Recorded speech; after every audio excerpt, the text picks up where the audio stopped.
Hello, my name is Andy and I am the Village Idiot. I'm armed with a car and a GoPro and an unhealthy amount of time on my hands. I'm using that time to attempt to visit every civil parish in England. You're watching the East Lindsey series. This is the biggest district in Lincolnshire, containing 188 civil parishes.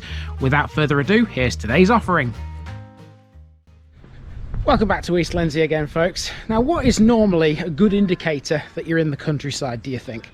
Well, there's a few factors. One thing that I always sort of look for is what's on the road. Now, if there's no footpaths, normally that indicates you're in a place that's extremely rural. Instead, what you tend to get are muddy grass verges. I'll tell you something, after doing this run in East Lindsey today, my car is in serious need of a wash, because that mud somehow finds its way onto the side of your vehicle. And this is the muddiest village yet, let me tell you, and the smallest one as well. This is definitely the smallest one in this run in East Lindsey. It's got two religious buildings though, would you believe? Let's go and check them both out as we explore Sotby.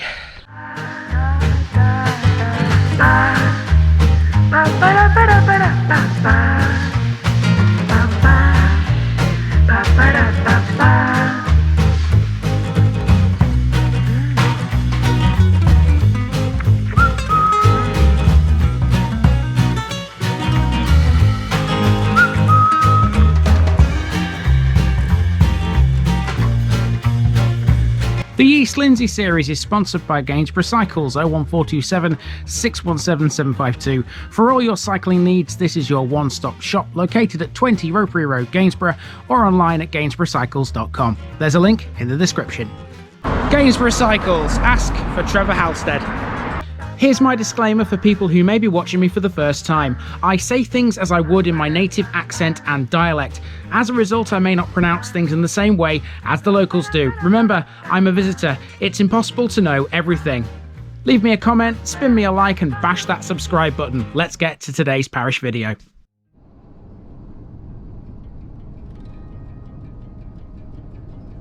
Sotby, Soti's Farmstead.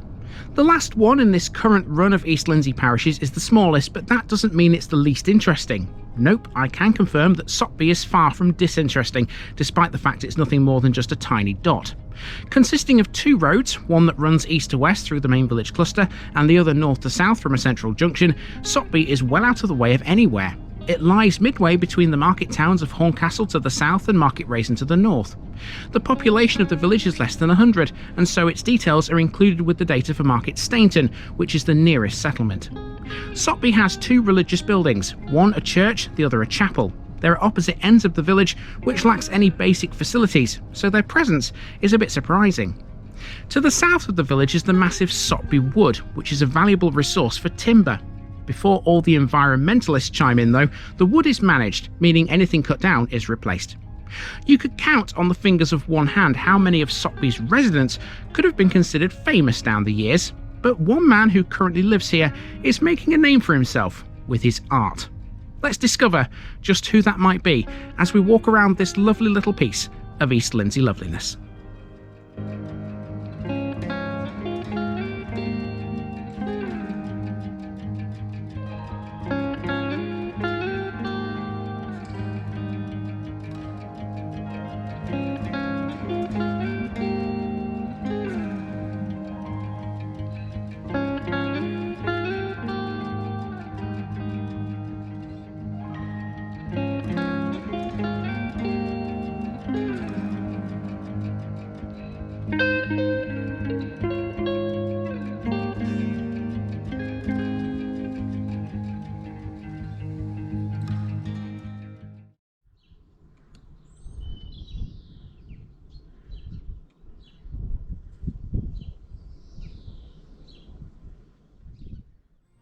We begin on what is an unnamed road that passes through Sotby from east to west from the B1225 or High Street to the village of Panton, close to Ragby. Most of Sotby's houses, and there ain't many to speak of, can be found along this road. There is a second road too that runs from north to south, which originates in the village centre. Sotby comes across almost like a forgotten rural backwater. Sotby has never had a shop, or a post office, or a school. Children from this village had to travel to Ranby for their education instead. Every property in the village is residential these days. Sotby once had a pub, if nothing else. It was called the Nag's Head Inn, and it was located pretty much where this walk began. There was a phone box too. That still stands, but it's now empty. Speaking of things that are empty, a handful of properties in Sotby are unoccupied. This one at the junction where the two roads meet is a good example. It was a blacksmith's forge according to an OS map I found dated 1886. It's clearly been empty for some time. On the junction I found a wall which had the parish notice board. Let's get Sotby ticked off that East Lindsey list. Sorted. The house close to that notice board is the rectory, enormous when compared to the church just a few steps away. Largely speaking, Sotby isn't about grand old properties like that. Back in the 1870s it was full of cottages that had thatched roofs instead. It was somewhat similar to Thimbleby. The only one that's thatched today is this one, and I reckon this is the best house in the village. Isn't that a lovely old cottage? Opposite that quaint dwelling is Sotby Manor, a massive 19th century farmstead similar to ones we've met before, but this one has something to do with art. The manor is linked to a man named Daniel Crane, an artist born in Norfolk in 1969. Crane is one of the UK's leading sporting artists and is the youngest son of a farming family. Now, although fox hunting is not something I condone, Crane has a passion for hunting horses and hounds. He's a regular with the Brocklesby and the Beaver hunts. His understanding of hunting is evident in his paintings, a couple of which I've included here to illustrate his work. We've now reached a lane that's narrow and very unsuitable for any kind of HGV. That doesn't stop us from walking on it, mind you. Okay, so the reason we've walked down here is primarily to catch this building here, which is an old chapel. One of the two religious buildings that's in Sotby. The other is the church, which we'll catch on the way back to the car in a moment. So let's talk a bit about this. It's obviously not in use anymore. I don't even know if it's occupied actually, because looking at it, it looks a little bit overgrown. We'll soon find out. Indeed, it is disused and it's also unoccupied. The Methodist chapel was initially built in 1836 by the Wesleyans and it could seat 60 people. It closed in 1855 and was then sold to the United Free Methodist Church. They rebuilt it on the same site in 1894. It closed in 1980 and ever since the building has stood empty. It's in a generally poor condition, but wouldn't it be a great little property to renovate? I, for one, would have a go if I had the money, because who wouldn't want to live in a place like this given the choice? Let's check out the other religious building here now and see if that's any better. This is the church, a Grade 2 listed building dedicated to St Peter, and it dates from the 12th century originally. It has no tower, but there is a small bellcote with one bell. St Peter's was restored in 1857 by Michael Drury using greenstone, limestone and some red brick. It has a splendid Norman chancel arch and contains a gravestone in its chancel floor to John Porter, a former rector who died in 1688. Although this is in much better nick than the chapel, it's currently unused and dilapidated in places. The churchyard is massively overgrown too and hasn't been maintained for several years.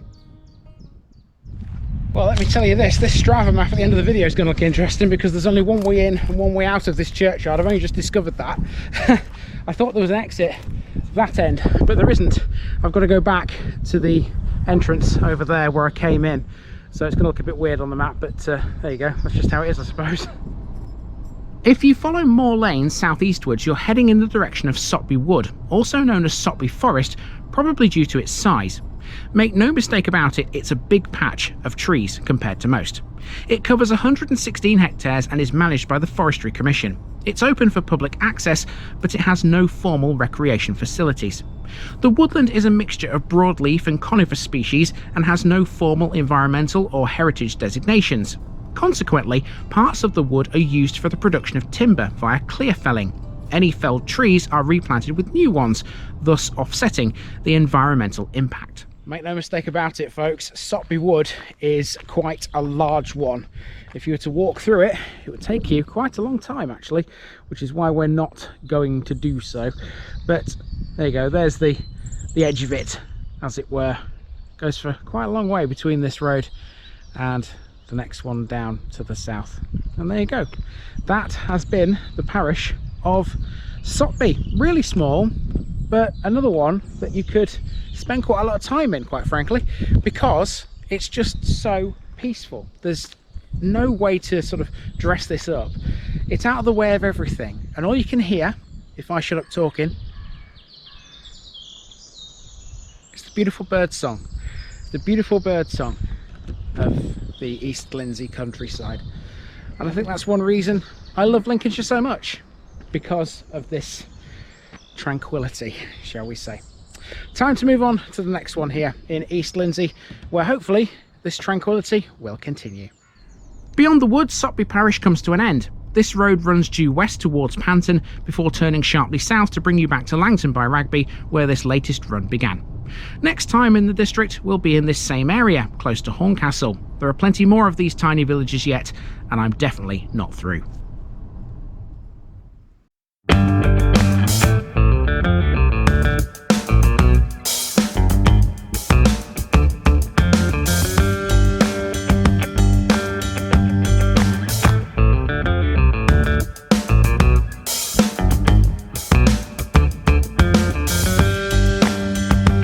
Thanks for watching this video, folks. Don't forget to like this episode if you haven't already. It really makes a difference with YouTube. If you're new here, subscribe to the channel for more videos like this, and give us a share too if you've got friends who'd like it. You can find all the links to my social media accounts below, as well as my Buy Me a Coffee page where you can donate to the channel. Also, if you've enjoyed this episode, have a look at some more videos in this series. Until next time, I've been Andy, also known as the Village Idiot, and I'm out.